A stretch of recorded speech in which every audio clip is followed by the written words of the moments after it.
Well, Mark and I met on a blind date. We had two friends that were really excited to introduce us, and neither one of us wanted to go.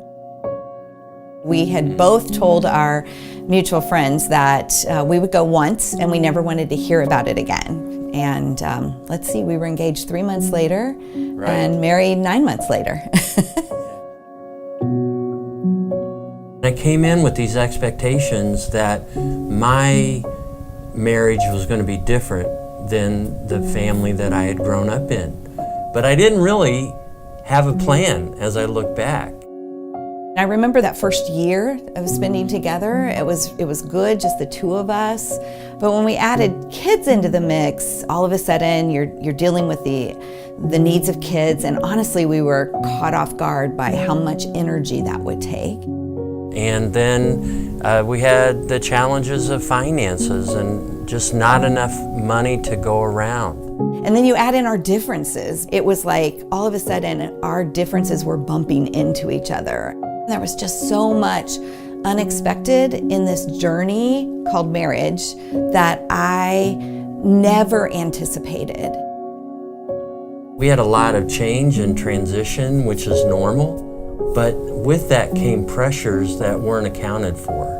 And then when we entered our 27th year of marriage, it seemed as though that was the perfect storm. Like all these pressures converged into the darkest season that we had ever navigated. It was a place that I never thought I'd find myself in. I didn't know if our marriage would make it. Didn't know if we'd be able to say that we've been married 35, 40, 45 years someday. And that was really scary for me. It was really the beginning of fearing the death of a dream and feeling like to some degree it was kind of out of my ability to fix it. It wasn't out of God's ability to fix it, but it seemed to be out of my ability to fix it. So I had really given up. I had just become so desperate and hopeless that I began to go down the wrong path. It was just leading me to this deep abyss.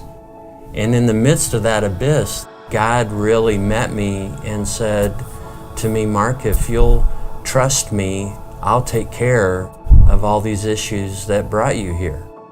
If I stayed in the same place, my marriage wasn't going to get better. But when you begin to experience this new level of sharing and being able to truly share my heart, my fears, my struggles, and knowing that it was safe for me to do that was a very powerful result of that dark season, and something that we're really motivated to help other couples find as well. When you surrender and you submit to Jesus Christ, all of a sudden I'm in a place now where I can look back and say, I have the marriage that I always dreamt because I had nothing to do with it. It was following Him, and it was submitting and surrendering to Him. We created No More Perfect Date Night because we know it's not easy to stay connected. And so what we wanted to do is give couples an opportunity to do something together, just 30 minutes a week. And so we bring fresh content to you every week. Fresh strategies, resources. We bring interviews with experts that we can learn from. We talk about the things that are important to you. And we feel that that's important because what it does is it actually launches deeper conversations between you as a couple.